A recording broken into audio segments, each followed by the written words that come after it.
What's up, YouTube? It's your boy Oren, the wrestling guy, and here's the thing, to tell the truth, I love wrestling. I love watching wrestling. I love watching wrestling from every corner of the world, and I know I started doing this Raw reviews, but the thing is, I watch every program. I watch Raw, Smackdown, 205 Live, NXT and NXT UK, so I thought to myself, why not do a weekly review? So, for your viewing pleasure, this is the weekly review of what happened this week in WWE programming.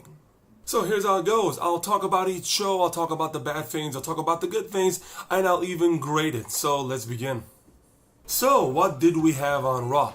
Roman Reigns made his triumphant return, we had a semi-shield reunion, Ric Flair celebrated his 70th birthday, and hey, Batista's back! On the other hand, well, the Revival keep on losing for the second week in a row, and they're the tag team champions. Kurt Angle has a win that means absolutely nothing. The NXT newcomers are either terribly misused or missing in action, and the Raw Women's Championship storyline is simply bonkers. But hey, at least the crowd was better than Lafayette. The show was just okay, but that's the problem. It shouldn't be okay. This is supposed to be the flagship show. It's supposed to be above average or even excellent. But this show is just basic. I'm giving it a 5 out of 10. From there, we're moving on to Smackdown, so let's see what happened there. Kofi Kingston is taken out of the championship match at Fastlane from a scenario that is basically copy-paste from the Raw Women's Championship storyline. We had a great US title match, the feud of Andrade versus Rey Mysterio continues, and the Hardys are back.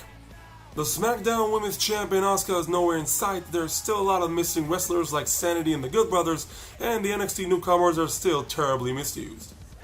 Even though this show for me was still slightly better than Raw, it still needs a lot to improve. I give it a 6 out of 10. Coming up next, one of my favorites, 205 Live. This show was vastly underrated. The matches were good, the winners were right to win those matches, and I like to see them progress in the tournament. In fact, the whole tournament itself is a good idea. However, the rest of the tournament doesn't make any sense. How come Kalisto's the only guy from the Lucha House Party that can enter the tournament? What about Gran Metalik? The guy was in the finals of the Cruiserweight Classic. What about Lince Dorado? What about Mike Kanellis? How come I get to see the same guys over and over again? I mean, Akira and Cedric Alexander, as good as they are, have already been given multiple opportunities. What about the other guys on the roster? And why is Drake Maverick still general manager if he got rid of all the authority figures? Give me a logical reason. For the show itself, it was good. Both matches were good, even though the crowd was less enthusiastic about the whole submission strategy match between Gulak and Kenrick. Still, I enjoyed both matches equally. This show gets a 6.5 out of 10. Up next, maybe the best brand going right now in WWE, NXT. On NXT, the saga continues between Tommaso Ciampa and Johnny Gargano, proving that this is the best storytelling told today in WWE. You had a match between Shayna Baszler and Mia Yim, with Mia Yim coming up as one of the best women wrestlers on the planet, and you had a match that pretty much left us wanting for more between Keith Lee and Dominik Dijakovic. However, the Undisputed Era looked like a bunch of imbeciles in their segment with Velveteen Dream. Why didn't these guys get the call up to the main roster? They fit in perfectly. They could have done an invasion angle. It would have been awesome. With all due respect to Ricochet and Aleister Black, I don't get why they're in the Dusty Classic. I mean, I don't get random combinations entering tag team tournaments. Why not give that spot to a legitimate tag team? I mean, you already put in Mustache Mountains. How come you didn't give Gibson and Drake a chance to get in this to try to be double champions? Just don't get it. Overall, this was another good episode of NXT.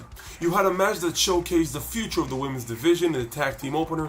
You had a match that left us wanting for more between Keith Lee and Dijakovic, and I'm hoping these two guys get that match at TakeOver. And then you had the main event showcasing Mia Yim and Shayna Baszler, showing us why these two women are simply two of the best. This show gets a 7 out of 10. Last but certainly not least, NXT UK. So, this show basically was the best show of all the shows this week in WWE. You had 3 solid matches in a grappling masterpiece between Tyler Bate and Gentleman Jack Gallagher. You had a tremendous bout between Walter and Cassius Ohno, and you had a great tag team title defense by the grizzled young veterans Zach Gibson and James Drake, taking on Oney Lorcan and Danny Burch. Seriously, this show was a solid show. Probably the best show aired this week. and I gotta give it mad props. This show gets an 8 out of 10.